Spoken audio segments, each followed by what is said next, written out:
Welcome to Doctrine and Devotion. It's a podcast that explores Christian faith and practice from a Reformed Baptist perspective without plagiarism. My name is Joe Thorne. I'm the lead pastor of Redeemer Fellowship in St. Charles, Illinois. And I'm Jimmy Fowler, executive pastor at Redeemer Fellowship. We just do our own stuff. Yeah. We don't do other people's stuff. Nope. We don't take their name off of the stuff and then put our name on it. That takes way too much effort that we're not willing to do. The reason we don't plagiarize is because we're lazy. Is like, But if I had a whole team of people that were constantly doing it for me, doing my research, so that my commentaries and books could just slap my name on it, my Bible study notes could just slap my name on it. My endorsement letters. By the way, I'm joking. I'm not saying that I believe that John MacArthur plagiarized all that stuff. But wait, is that a thing right now? You haven't been watching? No, dude, I'm out of everything. What? So, listen, I don't know if this is true. I was just having fun with the news headlines and all that. No, so like was that today? It's this whole week, yeah. Last week when this airs. So Julie Royce released a little thing, and apparently this guy who used to work with the Master's Seminary, John MacArthur or whatever, was like, he doesn't really write his books, and the commentaries really aren't his work. It's all the scholars from the Master's Seminary. And here's an example I can show you. I wrote this. It used to have my name on it, and now it's been republished in another book, and my name is taken off of it. And so he's like, John MacArthur plagiarizes. I have a hard time with that. Yeah. For all this time that he's been in ministry, right? Mm-hmm. Wouldn't others have said the same thing? Because the accusation is he's done none of it. It's all done. He's done little of it. Yeah. All these other scholars are doing it. Wouldn't they have spoken up? Well, here's the thing. I'm not suggesting that John is a plagiarist or that he has plagiarized. We do not have that knowledge. We do not have that opinion. Somebody else is making these claims. But certainly, if you have a bunch of people that work for the seminary, and I think it's very plausible that you could say like, hey, I'm putting together a commentary. I want all of you guys to chip in, do your parts, right? And you'll be listed as editors or something, but I'm going to go through it and make it my own. And then we're going to kind of do our thing. They might just be like, oh, but this guy is then saying like, yeah, he didn't really do that much with it or whatever. So again, I don't know if it's true. I was just making a joke about plagiarism. It's a pretty big accusation. No, I'm hearing this firsthand. I'm hearing this first time. That's why I'm like, listen, I don't agree. You know that. Yeah. There's some things I don't agree with John about. Yeah. I do not want. But that's an integrity issue. And I find it hard to believe. I need a lot more proof. One thing we know for sure is that this guy did write this chapter, and previously it was attributed to him, and now it is no longer attributed to him. That much we know. Yes. And I haven't seen it, but yes, I'm hearing. I know. We can all see that. But the rest of that stuff was like, I don't know. So man, people are going after J-Mac. Sorry to start on a downer with that. Yeah, that's you were doing a joke, and I just didn't even know about the joke. It's what's probably not going to happen is he's probably not going to go, okay, this is too tough, I'm going to leave, because if one thing we know about John is he doesn't quit. No, he's not weak, and he's a faithful. He's a very hardworking, faithful dude. He's not going to leave his church over this. Unless it turned out to be like a totally big crazy thing that was true and like there was other problems, but like because somebody's making an accusation, he's not going to pick up and leave. And we probably need to talk about like when pastors should leave, and how pastors should leave, because there does come a time when pastors, like there will come a time when John needs to retire, right? And not because he's going to go live on the beach and drink coconut, which is fine, but because good for him if that's that's fine. Good for him. I don't have a problem with that. John Piper would have a problem with that. I don't have a problem with that. I got no problem with that. But I don't see him as the kind of guy that would want to do that. I think he would want to keep in ministry. He's definitely geared for ministry. God has uniquely gifted him. But even a guy like that is like sometimes like whether he's just doesn't have the energy anymore, because it requires a lot of energy to keep going, and he's already like 120 or something. So at some point, you're like, okay, I'm going to step aside and let my successor come in. I know a guy who's a former pastor of mine that he retired because of all his years of preaching. His throat's gone. Oh yeah, gone. That's weird. It was like he must have had some pre-existing condition. I have no idea about that. Like, dude wasn't a smoker, nothing like that. Probably had but just nothing. Demon or something in him. What? I don't know. You got all the bigwigs preaching their whole lives. They never have that problem. So I'm thinking this guy, probably lots chronic, of crusades. He's on the chronic. No. Stop. No, I don't know. I'm asking. I'm telling you, no. Okay. No. But do you know for sure though? It's possible. I've not spent every moment. Okay, so it's possible.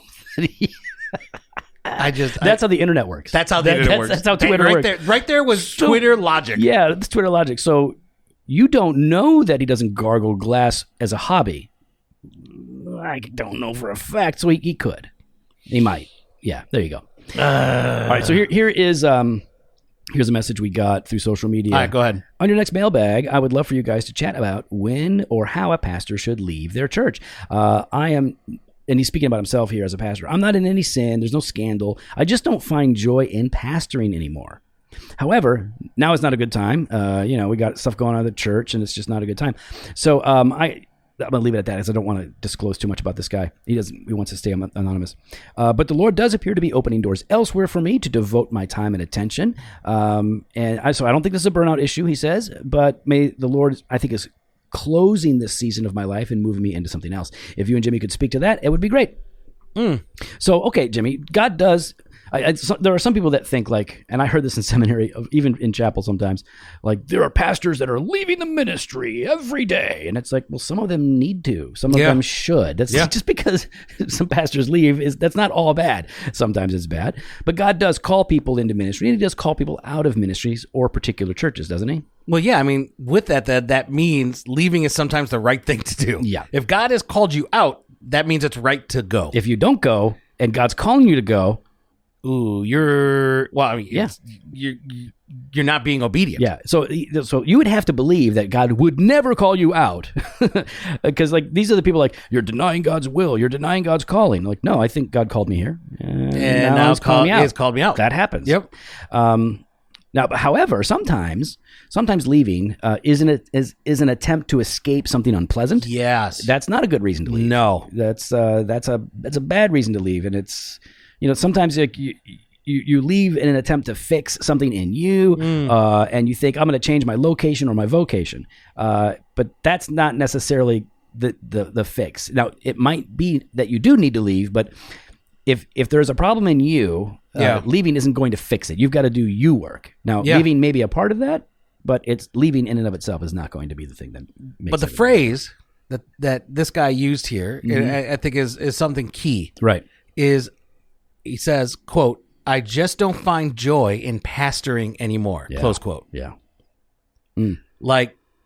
That needs to be explored. Yeah, what do you mean? Yeah, why is that, right? The better you can answer the question, the more equipped you are to make a wise decision about moving on. Yeah, because so you don't find joy anymore. Well, how long has it been?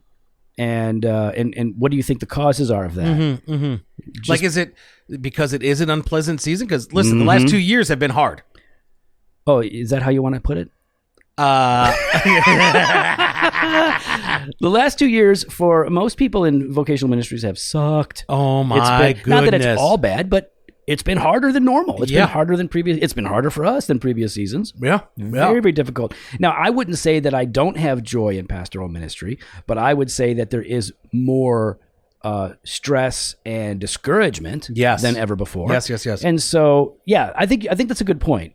He does need to explore that, and maybe he has, but that's something to really work through with your own soul in your particular situation. But just not finding joy. And you're not saying that's the only reason, but if that's it, well, then I would get some counsel and look into that. Probably. All right. So his big question here is, when or how should a pastor leave? All right. So let's talk about leaving. All right. So there are different ways people can leave ministry.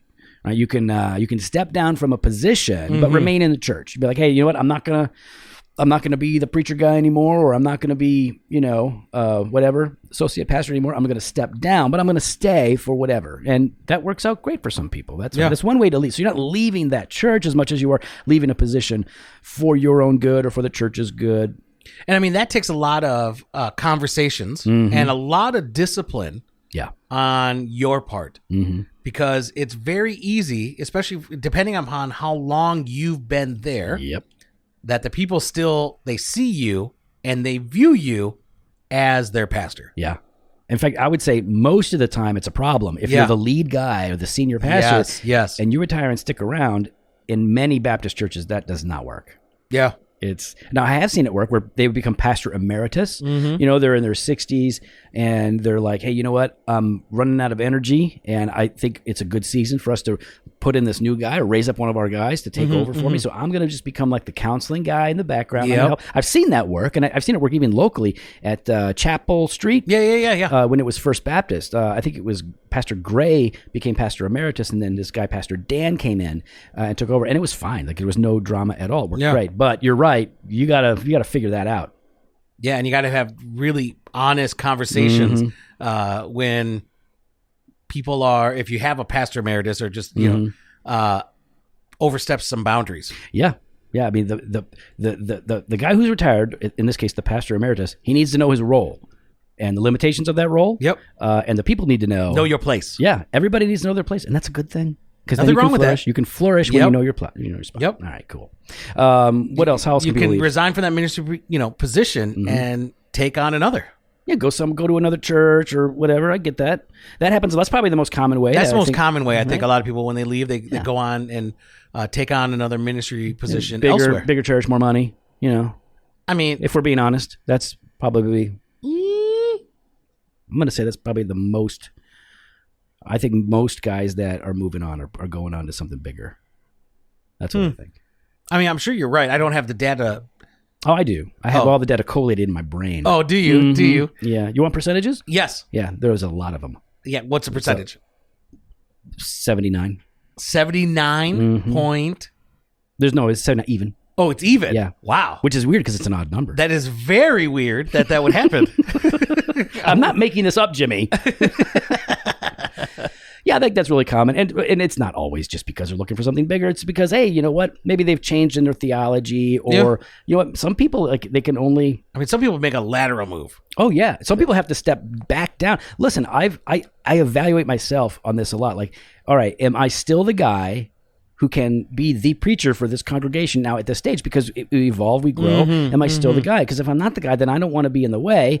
Maybe I'm never supposed to be a guy that pastors a church of a certain size. And if we grow to a church of a certain size, maybe I need to step back. You know, I don't want to do that. But so, yeah, there are different reasons why people would move to another thing. And then sometimes people leave ministry altogether and they transition out, go into a different vocation. And that can be for good reasons or bad reasons. Let's talk about that. Like when are pastors supposed to leave, or when do pastors leave? When should they leave? When leave the ministry altogether? Or when they transition out of the position or the ministry. Yeah, I mean, well, I think when you or your family are in jeopardy. Yeah. Right? Yeah. Like when there's issues there at home, or whether they're caused, or at least it feels, the perception is it's caused by the ministry itself. It is a burden. It's a weight. Yeah. You know, like even though, we're complementarians, and, Joe is the lead pastor. And even though he's hired as lead pastor, there is a burden that goes upon Jen and the family. Yeah. That they are signing on to as he's in this ministry position. It's just the nature of ministry. There's a lot of, you're sharing, like you're sharing your husband, you're sharing your spouse with the congregation, with so many people. They're caring for, as pastors, they're caring for the congregation. Right. They're getting calls, they're getting texts, they're going to meetings, they're dealing with the spiritual and emotional troubles that others are facing. That they're oftentimes they're carrying that, they're feeling that, they're burdened with that. And even though a lot of pastors try to disconnect, it's still hard when you get home. Yeah. I've had to learn to, and I think I have, when I do get home, to like breathe and not think about it anymore. Yeah. Like, if I can avoid my phone. Which it means no. I know. Sometimes. No, I'm pretty good. I can be good about it. But like last night, I got home and I'm like, hey, no small group tonight, so we're just going to hang out. And hooray! And I was just caught in this thing that I had to deal with on my phone for like 30 minutes. And I was like, I'm sorry. It's just like this thing. And was it me? You were tangentially connected to it. Oh, my bad. No. Sorry. No. It had nothing to, you were not a part. You were not the reason. You were just connected to it. You were in some of those exchanges. Oh, those was, I was thinking about like when we were talking about the preaching schedule. No. That was late. Yeah. That was during my cigar time. Oh, yeah, that's fine. My bad. Yeah, that's fine. And then you're like, hey man, I went in and knew that thing that you like put all that time and effort into. I started moving things around. On you. I'm like, hey, I'm like, is that okay? I'm like, I don't know what you moved. And you're like, well, I guess it's moved now. Jimmy actually fixed something that I messed up. It's totally fine. All right, so yeah, if your family's in jeopardy, yeah, it's time to leave. Yeah. It's time to go. When you can no longer lead or serve the church well, this could be because of health reasons. Yep. This could be mental health reasons. Yep. There are, you just, like I said earlier, you just may not be the guy anymore. You may not even be able to articulate it really well, but like, hey, you know what? At this point in the church's life, I'm not the guy. We need somebody else who can do this better. That's fine, even though it might be heartbreaking. But yeah, so that might be a time to leave. What about this idea that God may be leading you to serve in another context? I mean, it happens. Yeah, people make fun of it. Like I was like, oh, they do it because it's a bigger church, and I think, and I believe, because I've seen people 79%. It's actually 79%. No, I think some people do. It's such an odd thing. 79%. Yeah, it's 79%. Well, I did round up. Oh, did you? Yeah, because it was actually like 62. So I just rounded up. You went 62 to 79? Yeah. That was your roundup? It's a round up. No, you went it was 62.7, and so I rounded up. I rounded up to 79. I mean, what's the difference? 63, 79? Like you're going up anyways. I figured like I can do whatever I want. They're my stats that I invented. Yeah, but people do leave, right? It's not just because, like I was at a church. I was at a church in Central Kentucky. A handful of people, a very small rural church, town of less than 1,000, and the biggest church in that town was a Catholic church. In fact, I think it was the only other church in town. And so at that time, I think we had like 30-something people, 40-something people in this country church. And we were like, hey, we're going to leave, and we're going to go plant a church up in my hometown, or near my hometown. Mm-hmm. And there were a number of factors, one of them being I've had a strong burden and a calling for many years to do that kind of work. But it was not just that. It was also, you guys can't afford me. Like, I'm out of school now. We're going to start having kids. You guys can't pay me a living wage. I mean, not even a half, like nothing. Like it's too small. They couldn't afford it. Yeah. And I'm like, so you need to bring in somebody like you did with me, bring in a seminary student or somebody that can shepherd you and love you and serve you in some way. I had to move on. That's okay. So I guess I kind of went on for. You went for bigger? No, because I went from that to 6 people to start the church plant. Yeah, so I went down. Those 6 people had more money. The North American Mission Board had the North American. You know what? The North American Mission Board was giving me over $30,000 a year. Wow. To pay for my salary, and some evangelistic outreach stuff. Look at that! And how long ago was that? 14 years ago? That was in 2000. So, 22 years ago. Mm-hmm. Yeah, the Lord has blessed you because, I mean, you're at 350,000 now. Per quarter, yeah. Oh, it wasn't supposed to be that much, but they let me round up, so I was just like, I'll round it up. Round up. No, I mean, it was interesting because if everybody knows like $30,000 a year as a salary isn't a lot of money to live where we live, but like we were going to make it work, whatever. And then we started taking up offerings and all that, but that's a ton of money from the North American Mission Board because most church planters weren't getting anywhere near that. We were in the Chicagoland area, so they're like they spend more money, especially going up north, like to this area where we don't have a lot of stuff. So, all right, and then. Ooh. What else? What else is a good maybe a good time to leave ministry? Maybe when you've been disqualified from ministry. Maybe not. Maybe you need to do something else. But how about this? You're disqualified, so you leave, but then you requalify yourself, and then you go back to it and you start another church. How about that? Or if you're Sovereign Grace Ministries, you just move you to a different area. Yeah. That's like. Oh, so painful, dude. Oh, that such is a bummer. Oh, yeah. It's such a bummer. Yeah. You're bumming me out, man, just thinking about that stuff. I don't want to, well, I mean, listen, I'm not trying to smash on something. Okay. But, I can think of a couple of occasions where at my school, because we're Benedictine monks, when there was some fishy business going on, and all of a sudden we get notice that Father so-and-so has been called to the Guatemala mission. Yeah, it's called the Sacred Shuffle. Oh, that's what that is. They just shuffle the deck. And we're all just sitting like, man, those poor Guatemalans. It's so bad, dude. Ooh. Anyway, I'm not saying that we need to string people up and tar and feather them and let them die in the elements, but maybe. Anyway. But maybe I am saying it. Maybe I'm not saying it. All right, so let's just we'll do this. How if somebody's going to leave, how should they leave? If you're a pastor, you're on staff somewhere, and you're like, I have to leave. What's something important that you would be like? Well, I think what's really, really important is transparency and honesty, right? Yeah. Explain the situation. Don't leave people to imagine what's really happening. Yeah. Actually spell it out, because your silence leaves people to try to connect dots that are not there. Silence is violence, Jimmy. That's what I hear. That's what you hear? Mm-hmm. I'm not even going to play around with this because you're trying to make a point. Make your point. No, because I know what that slogan. Yeah, no, it's and stupid. I'm not playing around with this. Yeah, no, because the imagination can be worse than reality. It really can. Oftentimes it is. If you didn't do anything wrong, but you don't explain anything, it will be worse for sure. Or if someone already has a bent against something that's going on at the church, or against certain leadership of the church, then they assume you're gone because of that. Yeah. I have a friend, and hopefully he'll come on the podcast next time he's in town. But he had to leave his church, and we didn't want to. But the elders were like, "Yeah, man, you got to go. We're not happy with you anymore." And it was a couple elders. It seemed like a toxic situation. I feel like I have a pretty good grasp on the situation. And he's the kind of guy like, I do not want to stress out the church. He's like, fine, I'll leave. But let me just explain that we don't see eye to eye. And they're like, nope, you're not going to say anything. You're just gone. Say goodbye.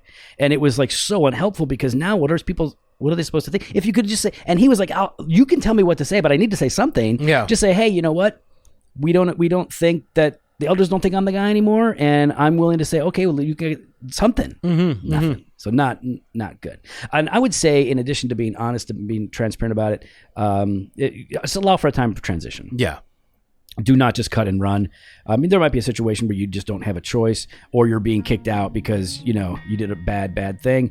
But in general, you want to help the church as much as you can to enter into a new season. You want to support this church, and you want to support the incoming pastor to succeed. You want to help him to do well. So, leave some time. But to the brother who is thinking about leaving, all we would say to you as a listener and as a friend is just make sure that you're, like Jimmy said, check your reason, the joy issue, check into that, get some counsel.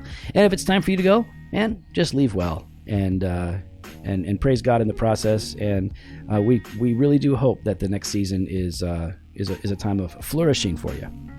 Well, we'd love to hear your thoughts. You can follow us online on Instagram and Twitter @Doc and Devo, or on Facebook /Doctrine and Devotion. You can head to the website, doctrinedevotion.com. There you can contact us. You can sign up for the email blast of the store, jofostore.com. Jofo Store! Grab some gear. Hoodies, t-shirts. Yeah, you know what's coming up? What? Caps. Ooh. Mm-hmm. Black on black. It's going to look cool. Working on it. Fresh Pod every Monday and Thursday. Blog post on Wednesdays. We got that all access exclusive. How much access do they get? All access. Oh, nice. You got Banter Truth on Tuesdays, Weekday Wisdom Monday through Friday. Head on over to doctrinedevotion.com /all access to sign up today. Later. Check out.